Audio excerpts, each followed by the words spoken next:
Hezbollah Israel যুদ্ধ চলছে জানিয়ে দেব আমাদের হাতে থাকা সর্বশেষ আন্তর্জাতিক বাংলা সংবাদ শিরোনাম। এবার হামলার পরিধি বাড়াচ্ছে ইসরায়েল, লেবানন সীমান্তে বিশেষ অভিযান। অন্যদিকে লেবাননে স্থল হামলা শুরু করলো ইসরায়েল। জানিয়ে দেব ইউক্রেন নিয়ে ঠিক করার সব লক্ষ্য পূরণ করা হবে বলে হুঁশিয়ারি পুতিনের।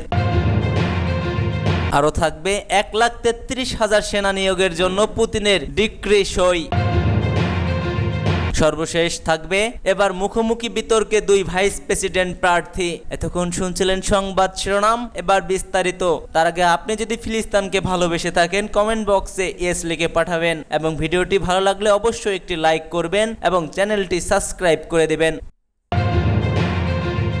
হামলার পরিধি বাড়াচ্ছে ইসরায়েল। 2006 সালের পর প্রথমবারের মতো লেবাননের রাজধানী বৈরুতে মধ্য অঞ্চলে হামলা চালিয়েছে কঠোর ইসরায়েলি সামরিক বাহিনী। সকালে এ হামলার কয়েক ঘটনার আগে তারা ইয়েমেনের সশস্ত্র গোষ্ঠী হুতিদের লক্ষ্য করে বিমান হামলা চালায়। ইসরায়েলের প্রধানমন্ত্রী বেনিয়ামিন নেতানিয়াহু বলেছেন, প্রয়োজন হলে মধ্যপ্রাচ্যে যে কোনো দেশে হামলা চালাতে প্রস্তুত তিনি। বৈরুতে মধ্য অঞ্চলে ইসরায়েলি হামলায় popular front for the liberation of ফিলিস্তিনের 3 জ্যেষ্ঠ নেতা নিহত হয়েছেন। সংগঠনটি গত শতকের 70-এর দশকে উড়োজাহাজ ছিনতাইয়ের বড় কয়েকটি ঘটনার সঙ্গে জড়িত ছিল। তিনি নেতার নিহত হওয়ার বিষয়টি নিশ্চিত করেছেন। গত বছর গাজা যুদ্ধ শুরুর পর থেকে হামাসের সমর্থনে ইসরায়েলের হামলা চালিয়ে যাচ্ছে লেবাননের সশস্ত্র গোষ্ঠী হিজবুল্লাহ। তাদের লক্ষ্য করে পাল্টা হামলা চালাচ্ছে ইসরায়েলও। সম্প্রতি এ হামলা ব্যাপক হারে বেড়েছে বলে জানিয়েছে দেশটি। এতে হিজবুল্লাহর প্রধান হাসান নাসরুল্লাহ শীর্ষ পর্যায়ের কয়েকজন নেতা নিহত হয়েছেন। তবে পাল্টাপাল্টি এ হামলায় উল্লেখযোগ্যভাবে যোগ দেয়নি পিএফএলপি। লেবাননের স্বাস্থ্য মন্ত্রণালয়ের তথ্য মতে গত রোববারে ইসরায়েলি হামলায় আরও 105 জন নিহত ও 359 জন আহত হয়েছে। 2 সপ্তাহে দেশটিতে এ নিয়ে ইসরায়েলি হামলায় 1000-এর বেশি মানুষ নিহত ও প্রায় 6000 আহত হয়েছে। হামলার মুখে লেবাননের প্রায় 10 লাখ মানুষ বাধ্য হয়েছে। এর মধ্যে 1 লাখের বেশি সিরিয়ায় আশ্রয় নিয়েছে বলে জানিয়েছে জাতিসংঘ। এদিকে এক বক্তৃতায় বেনিয়ামিন নেতানিয়াহু ইরানের নেতৃত্বের প্রতি সরাসরি হুমকি দিয়েছেন। ইরানের জনগণকে উদ্দেশ্য করে তিনি বলেছেন, ইসরায়েলি নিজেদের নিরাপত্তার ঝুঁকিতে মনে করলেও এই অঞ্চলটির যে কোনো দেশে হামলা চালাতে প্রস্তুত রয়েছে। মধ্যপ্রাচ্যের এমন কোনো অঞ্চল নেই যেখানে ইসরায়েল পৌঁছাতে পারে না। লেবাননে স্থল হামলা শুরু করেছে ইসরায়েল। লেবাননে স্থল হামলা শুরুর পরে ইতিমধ্যে ইসরায়েল ট্যাঙ্ক ও সেনাবাহিনী দক্ষিণ লেবাননে প্রবেশ করেছে বলে ইসরায়েলি মিডিয়া জানিয়েছে। একসঙ্গে বিমান হামলাও চালাচ্ছে তারা। ইসরায়েলি প্রতিরক্ষা বাহিনী জানিয়েছেন তাদের সেনারা দক্ষিণ লেবাননে হিজবুল্লাহ লক্ষ্যবস্তু ও অবকাঠামোর বিরুদ্ধে সীমিত, স্থানীয় ও লক্ষ্যভেদী স্থল হামলা শুরু করেছে। তারা জানায় তারা সীমান্তের কাছ থেকে লেবাননি গ্রামগুলোকে টার্গেট করেছে। হিজবুল্লাহর এসব অবস্থান থেকে উত্তর ইসরায়েলে ইউনিটগুলোর প্রতি হুমকি সৃষ্টি করেছিল। ইসরায়েলের রাজনৈতিক নেতারা হামলাটির অনুমোদন করেছে। এর আগে আইডিএফ এর জেনারেল স্টাফ এবং নর্দার্ন কমান্ড এ ব্যাপারে প্রস্তুতি এবং পরিকল্পনা সম্পন্ন করে বলে ইসরায়েলি বাহিনী জানায়। তারা জানায় স্থল সেনাদের বর্তমানে বিমান বাহিনী ও গোলন্দাজ বাহিনী সহায়তা করছে। অপারেশন নর্দার্ন অ্যারোস নামের একটি হামলা গত মাসে শুরু হয় অভিযানের সাম্প্রতিক রূপে। গত কয়েকদিন ধরে এই হামলাটি আসন্ন বলে মনে হচ্ছিল, বিশেষ করে হিজবুল্লাহ নেতা হাসান নাসরুল্লাহ নিহত হওয়ার পর অব্যাহতভাবে ইসরায়েলি সামরিক অবস্থানে রকেট হামলা চালানোর ফলে উত্তেজনা বাড়ছিল। ইসরায়েলি হামলায় হামাসের এলিট ফোর্স রাদওয়ান ফোর্স বেশ কয়েকজন শীর্ষ কমান্ডারকে হারিয়েছিল। তবে তাদের যোদ্ধারা এখনো সক্রিয় আছে। নাসরুল্লাহ জীবিত থাকার সময় বলেছিলেন যে হিজবুল্লাহর 1 লাখের বেশি যোদ্ধা রয়েছে, ফলে কমান্ডার নিহত হলেও তাদের সহকারীরা রয়ে গেছেন, যোদ্ধারাও আছেন আর তাদের অবকাঠামোগুলো এখনো দক্ষিণ লেবাননে সক্রিয় রয়েছে। তারা প্রতিরোধ চালাতে পারবেন বলে ধারণা করা হচ্ছে। তবে এরা কঠিন পরীক্ষার মধ্যে পড়বে বলেও মনে করা যাচ্ছে। সূত্র টাইমস অফ ইসরায়েল। ইউক্রেন নিয়ে ঠিক করা সব লক্ষ্য পূরণ করা হবে। রুশ প্রেসিডেন্ট ভ্লাদিমির পুতিন বলেছে, ইউক্রেনে তার দেশ যে লক্ষ্য নির্ধারণ করেছে তা পূর্ণ করা হবে। আজ এক ভিডিও বার্তায় পুতিন এ কথা বলেন। রাশিয়ার দ্বিতীয় পুনরুজ্জীবন দিবস বা রিইউনিফিকেশন ডে উপলক্ষে তিনি এ বার্তা দেন। মস্কোর পক্ষ থেকে 4টি অঞ্চল দনস্ক, লুহানস্ক, জাপোরিয়াঝিয়া ও খেরসনকে রাশিয়ার সঙ্গে এক ত্রিকোণর দিবস হিসেবে দিনটি পালন করা হয়েছে। মস্কোর পক্ষ থেকে 2000 2020 ও 2022 সাল 3 সেপ্টেম্বর ইউক্রেনের 4টি অঞ্চলে গণভোটের মাধ্যমে এক ত্রিকোণের ঘোষণা দেয়া হয়। পশ্চিমা বিশ্বে নিয়ে ব্যাপক নিন্দা ও সমালোচনা করা হয়। তবে পুতিনের পক্ষ থেকে অধিকৃত এসব অঞ্চলের নেতাদের সঙ্গে চুক্তি করে রুশ ফেডারেশনের অন্তর্ভুক্ত করা হয়। অবশ্য এসব অঞ্চলে পুরোপুরি এখনো তাদের নিয়ন্ত্রণে আসেনি। রাশিয়া 2022 সালের ফেব্রুয়ারি মাসে ইউক্রেনের পুরোপুরি হামলা শুরু করে। অন্যদিকে কিয়েভ পশ্চিমা সামরিক জোট ন্যাটো ও ইউরোপীয় ইউনিয়নের সদস্য হওয়ার জন্য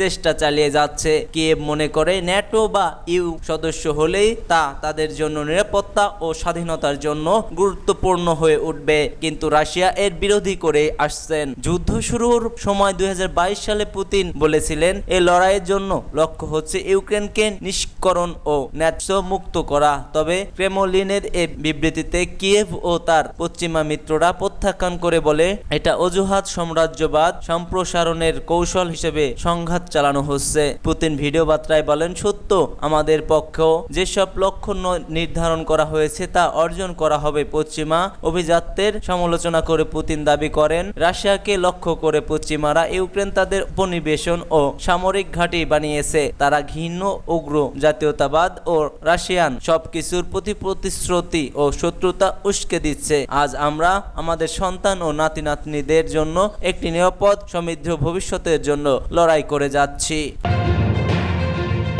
1,33,000 সেনা নিয়োগের জন্য পুতিনের ডিক্রি সই। নতুন করে 1,33,000 সেনা নিয়োগের জন্য একটি খসড়ায় সই করেছেন রাশিয়ার প্রেসিডেন্ট ভ্লাদিমির পুতিন। খবর বার্তা তাসের। পুতিনের সই করা খসড়া অনুযায়ী বর্ষাকালীন ক্যাম্পেইনের সামরিক বাহিনীর জন্য 1,33,000 তরুণীকে নিয়োগ দেওয়ার পরিকল্পনা করেছে রাশিয়ার প্রতিরক্ষা মন্ত্রণালয়। খসড়ায় বলা হয়েছে, 18 থেকে 30 বছর বয়সী 1,33,000 রুশ নাগরিককে 2024 সালে 1 অক্টোবর থেকে 31 ডিসেম্বর পর্যন্ত সামরিক বাহিনীর জন্য ডেকে আনা হবে। সেই সঙ্গে আমাদের ও আগের মেয়াদে বাধ্যতামূলক সামরিক পরিষেবায় দায়িত্ব পালনকারী সৈন্যদের অব্যাহত দেওয়ার আদেশও দেওয়া হয়েছে। প্রসঙ্গত 2024 সালের শেষ নাগাদ 15 লাখ সক্রিয় সেনা নিয়োগের লক্ষ্যমাত্রা নির্ধারণের 2 সপ্তাহ পর সর্বশেষ এই খসড়া এলো।